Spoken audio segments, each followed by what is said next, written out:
पण थोडंसं की त्यामध्ये काय अवघड काय आहे तर ती गोष्ट आपण समजून घ्यायचा प्रयत्न करू. आता प्रश्न आहे, एक जहाज तासी 30 किलोमीटर वेगाने समुद्रातून जात आहे. त्या समुद्राच्या खोलीचा अंदाज घेण्यासाठी त्यांनी मीटर वेगाच्या रेडिओ लहरी तळाकडे सोडल्या. ज्यावेळी त्या लहरीचा सिग्नल, ज्या लहरी आहेत त्यांचा सिग्नल परत जहाजावर मिळाला तेव्हा जहाज 500 मीटर अंतर पुढे सरकले होते. तर त्या समुद्राची खोली किती होती, असा प्रश्न आहे. म्हणजे एक जहाज आहे आणि 30 किलोमीटर वेगाने जाते आणि प्रति सेकंद 200 मीटर रेडिओ लहरी आहेत त्या त्यांनी काय केले, पाठवलेल्या आहेत. पण त्या रेडिओ लहरी परत येईपर्यंत जहाज काय झाले, 500 मीटर अंतर पुढे सरकलेलं आहे.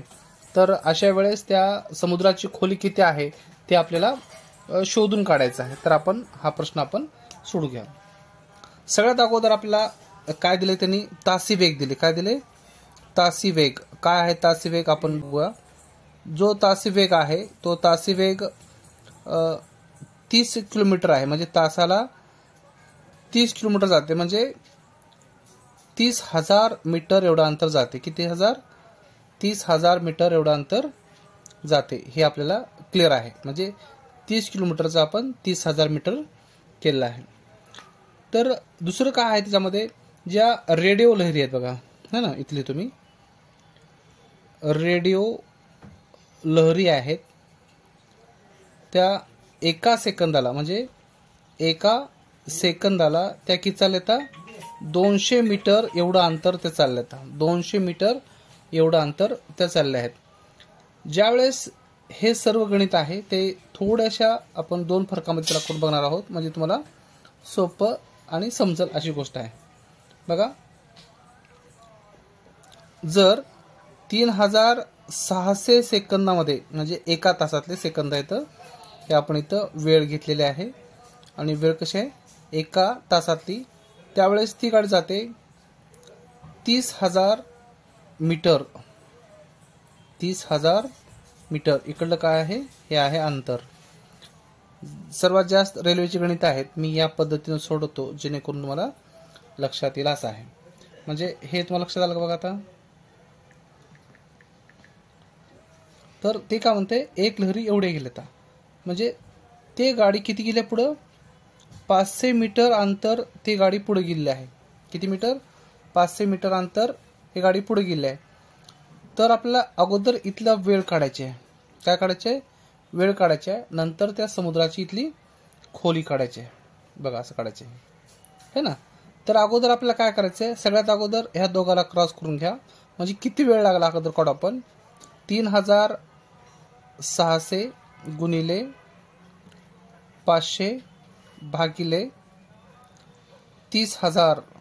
काय किती हजार, 30,000. म्हणजे हे 2 शून्य कटले, हे 2 शून्य कटले, हे 2 शून्य कटले, हे 2 शून्य कटले. उरलं काय, 3 1 3, 3 1 3, 3 2 6. म्हणजे 12 गुणिले 5, 12 पंचे 60, 12 पंचे 60, 12 पंचे 60 सेकंदामध्ये ती गाडी काय केली आहे, इतकं अंतर गेले आहे 60 सेकंदामध्ये. तर त्या वेग त्याचा कसा आहे, एका सेकंदाला 200 मीटर आहे. कळाला किती, म्हणजे 60 सेकंदामध्ये जे जहाज आहे ते काय केलंय, 500 मीटर एवढं अंतर गेले. म्हणजे 60 सेकंद एवढा वेळ या ठिकाणी लागलेला आहे. म्हणजे एका सेकंदाला 200 मीटर, तर मग 60 सेकंदाला किती, 60 सेकंदाला किती, ह्या दोघाला परत क्रॉस करून घ्या. म्हणजे 200 गुणिले 60, दोघाचा जर आपण गुणाकार केला तर काय होईल, 3 शून्य जशाच तसे घ्या आणि 6 दुनी 12. हे काय आलं आपल्याकडं, मीटर आले. काय आले, मीटर. म्हणजे 12,000 मीटर भागिले 1,000 मीटर बरोबर, हे 3 शून्य कटले, हे 3 शून्य कटले, 12 किलोमीटर. किती, आता जी समुद्राची खोली आहे, काय काढलं आपण, ही खोली आहे, समुद्राची खोली आहे, हे बरोबर आहे की नाही, 12 किलोमीटर. त्याचं उत्तर 12 किलोमीटर आलेलं आहे, बरोबर इथपर्यंत.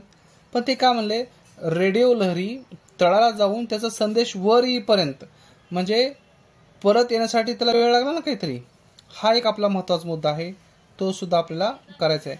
जर समुद्राची खोली 12 किलोमीटर असेल तर त्यासाठी काय करायचं, आपल्याला 12/2 करायचे. 12/2 करा म्हणजे 6 किलोमीटर. हे सुद्धा उत्तर या ठिकाणी राहू शकते किंवा या पद्धतीने सुद्धा आपण त्याला सोडू शकतो. हे त्याचं थोडंसं गणित आहे आणि या पद्धतीने आपण त्याला सोडू शकतो. आता हे 2/6 कसं, तर इथं वेळ त्याला जास्त लागलाय ना, म्हणजे त्याला 30 मिनिट जायला, 30 सेकंद जायला आणि 30 सेकंद वर यायला एवढा वेळ लागला आहे. म्हणजे जे आलेलं आहे त्यापेक्षा आपल्याला काय करायचं आहे, अर्ध करायचे आहे. म्हणजे त्यानुसार आपल्याला उत्तर 12 आहे का 6 आहे हे आता आपल्याला आपल्या कौशल्यावर अवलंबून आहे. तर उत्तर त्याचं किती आहे, 6 आहे. तर काही पुस्तकामध्ये उत्तर 12 दिलेलं आहे. तर 12 उत्तराला आपण कव्हर करू शकतो.